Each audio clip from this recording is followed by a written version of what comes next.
Hi guys, welcome back to our YouTube channel AlgoWise. So today we'll be discussing about the US inflation data, which was released on 13th of September, so just 2 days back. So it had quite a lot of impact, what you can say, on the US markets as well as the other markets, other stock markets. So we have Pratik. Yeah, Pratik, welcome. Let's start then. Yeah. Hi, Kalyan. So basically, look at the markets now, and the markets have been not performing well for the last 2 days, especially the global markets, not the Indian markets, basically. But again, if you look at the global markets, there are knock-on impacts to the other markets, right? So we need to understand this is a very crucial data, the CPI or the Consumer Price Index or inflation, as you call it, right? It is a very crucial data at this point of time. And why is it crucial? First of all, we need to understand why is it crucial. This is because CPI is being tracked by all the global central banks to understand if they need to raise rates, what is the level of consumption in the economy, is the economy overheating. Those kind of things are basically looked at and deciphered from the consumer price index data. Now, when you think about the consumer price index, there are a couple of different things you need to look at. First thing is, what is the year-on-year change on the overall CPI number? Second thing is, what is the month-on-month change on the overall CPI number? Third thing is, what is the month-on-month and year-on-year change on the numbers which are not very volatile? Let's say, excluding food and excluding energy, what is the number looking like? So these are Okay. the three things that are looked at. And the third thing that I mentioned is basically called as the core inflation number, right? And the core inflation is a very important thing to look at. And core inflation is something that the central banks track quite a lot, because they cannot change food prices. They cannot do much with the energy prices, basically, because those are controlled by global factors. So Correct. what they can control is the core inflation part, right? So core inflation is looked at very closely. So if you look at this chart that I'm showing on the screen, this is the all items inflation on a year-on-year basis. It is 8.3% in the US. Food inflation was 11.4%. Energy inflation was 23.8%. But the core inflation was 6.3. While looking at it optically, it may look like core inflation is less, but the core inflation is accelerating. That is what is important. The energy inflation is decelerating, but the core inflation is accelerating. So that is something that we need to understand. Now let me drill down more into this, this core inflation part. So you can see there are two major components. One is the commodity less food and energy commodities, right? So this is 7.1%. Services less energy services. This is one of the major component in the inflation basket. It is at 6.1%. If we drill down further, you can see that medical care services are inflating at 5.6%, which was lower last time. Services less energy, it is at 11.3%. Shelter, which is one of the major component. Shelter basically in the US means that what is the rental that you are paying. If somebody is not paying rental, let's say somebody is having an occupied house, what would be the rental of that occupied house, basically? Notional. So Yeah. notional, yes. So based on that rental, basically they take a look at the shelter component, and there is also a component of the house price index, which goes into this, but the major component is the rental, right? So for rentals, it is accelerating. Last month it was 6.6%. Now it is 6.3%.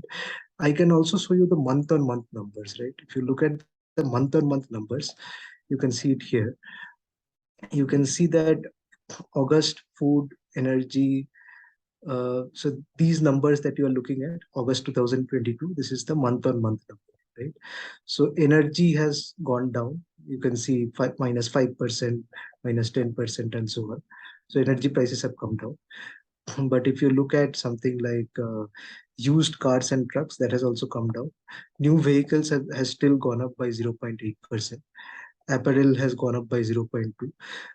Services less energy services, here you can see shelter, right? It has gone up by 0.7%. Okay. Last month it went up by 0.5%. Before that, 0.6, 0.5. So shelter inflation is accelerating, which means that people are probably taking more houses for rent. Rental availability is less, and so on. If you look Mm. at the other indexes like Zillow, which are kind of which are kind of the the real estate broking companies or real estate online agencies, the prices would have gone up much further basically. But here it is coming with a lag. That is why you can see the shelter prices are going up at 0.7% month on month, which will be substantial. If you look at it year on year basis, it will be quite substantial. Yeah. So I mean, this is where the core inflation part, I mean, that is very, very important to know. The core inflation part is sort of accelerating. And this is something that the Fed will be looking at closely. If you look at all items less energy and food, this is called core inflation. This is accelerating at 0.6%. If you look at the trend, it Yeah. is So slightly month on above the month, trend. it's a continuous upward spiral. Yes, yes. It's Mm. an upward spiral. If you look at May and April, May, June, at that point of time, it was going high. And even in August, it is quite high, basically. So this is something that the Fed will be tracking. And because Fed is tracking this, you know what happened with the probabilities. I mean, I showed you the Yeah, yeah, we probabilities earlier. spoke last. Yes, but let me show you the probabilities once again. 2 days back, just 2 days ago, the probability of a 50 basis point hike was something around 40%, or yeah, something around that basically. So it was around 40%. Now it went to 0%. There is no probability of 50 basis point hike. The Okay, probability is now between 75 and 100. 75 is tracking at 72%, and your 100 is tracking at 28%. So the 28%. probability of a 100 basis point was zero earlier. Now, after the inflation data, immediately it spiked up. Okay. So the market is definitely expecting a 75 basis point. And even for the next meeting, which may be in December, even for the next meeting, which was widely expected to be 25 basis point high, it is now expected as a 50 basis point high, which means that, after this, most likely outcome is that we will have a federal fund rate of 300 to 325 basis point. After Mm. December hike will probably go, I mean, not even December, sorry, November hike. After November hike will probably go at something around 350 to 375, or maybe even higher. After Mm. December hike, we are probably reaching at 4%. So these are historically very high rates. I mean, if you look at the last 10 years, we have never reached this kind of rates in the federal Okay. fund futures. Okay. So this Okay. is kind of high rate for the US definitely. And I think is this is definitely going to bring down the inflation over a longer period of time, basically. Because if you have inflation, the inflation that you track on the headline numbers that are based on the last 12 years data. So last 12 years back, the inflation was low, the prices were low. So even if the prices cooled down, it will still seem high, basically, from 12 months ago. But Mm. as you go for next 6 months, let's say, the inflation will start slowing down. It will show sort of a declining trend. And the market was also expecting that the inflation will go down. So market was broadly expecting that the inflation will go down. It will be negative month on month. But that did not happen, and the core inflation has accelerated. That is why the market has sold off significantly. Now I Mm. will show you what happened with the US market, right? So if you look at the US market, let's say the S&P 500, look at this. After the inflation data, sudden spike down, Mm. huge spike down is what has happened basically. After that, market is trading in sort of a range. Now it is to be seen what direction market takes from here, because now, if there is a wide expectation that Fed is going to do 75 basis point, and if the Fed is again going to give some sort of hawkish statement saying that, okay, we will again be focused on fighting inflation, and they don't, I mean, they will definitely say that we are focused on fighting inflation, but if they don't note any risk to the growth, basically, that means growth is not on their mind, right? In that case, it will definitely create issues with regards to the market, right? Okay. So that is something that you can definitely expect. And with that sort of expectation, the market may sell off. But at the same time, if the Fed becomes little less hawkish, they say that, okay, we are also balancing out our opinions. We are they do the hype, but they say we are balancing out the opinions and we are seeing what exactly needs to be done in the economy, those kind of things, then market may again go up. Hmm. So we have to see what the Fed says, and that is basically next Tuesday, on 21st of September, is what the market would be looking forward to. But Okay. if this global sell-off basically continues, I do not think that the Nifty, which is sort of holding up for a very long time, will hold up any longer, because Nifty has been outperforming. Indian markets have Yeah, been most outperforming correct. substantially. But today, if you can see, it has started dropping already with the global cues, and Hmm. this may actually continue if the global cues become not so positive. Okay. So shelter is a very like quite a significant component in their CPI data, right? So the rental part basically of US housing. Yes, yes. Shelter is sort of 30%. Direct shelter is more than 30% of the total Mm. inflation basket. And Mm. if you look at the other components of shelter, which is like, let's say, furnitures and other things, then it would be even Mm. higher. Okay, okay, okay.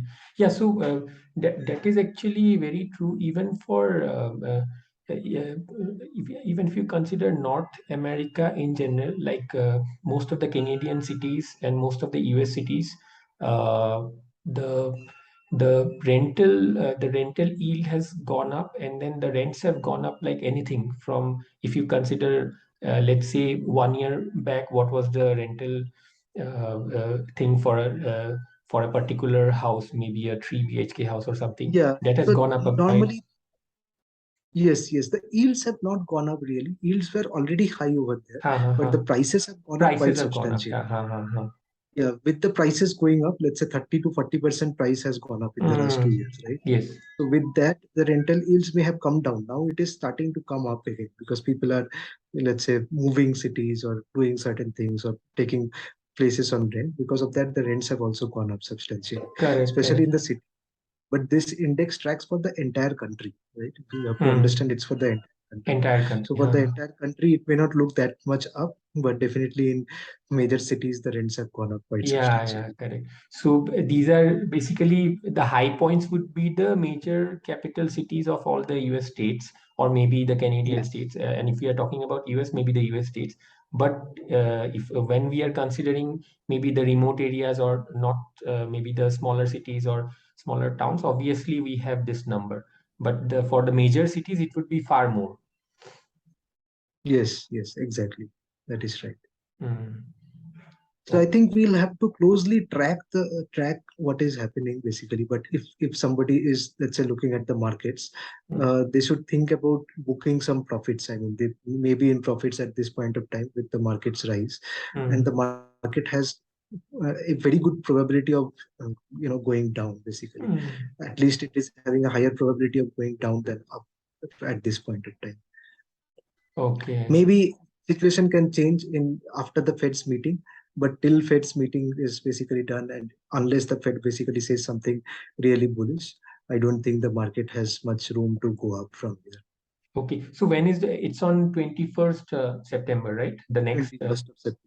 Yes, yes. Okay. So 75 basis point is like just round the corner. So that will most likely happen. That's what the expectation says. And Yes, yes. That will mm, happen. 75 will definitely happen, but what the Fed says is more important for that. okay. Okay. Okay. Okay, fine. I think, and yeah, so we discussed the impact on Indian markets as well. So I think we'll track this, and then maybe we can meet up on 21st, maybe after the Fed does a rate hike, and then what's the discussion there? Maybe after that release, we can make another video and discuss on this. Yeah. Sure, sure, Kalyan. Okay. Yeah. Thanks, Pratik, for joining. Yeah. Bye. Thank you. Bye.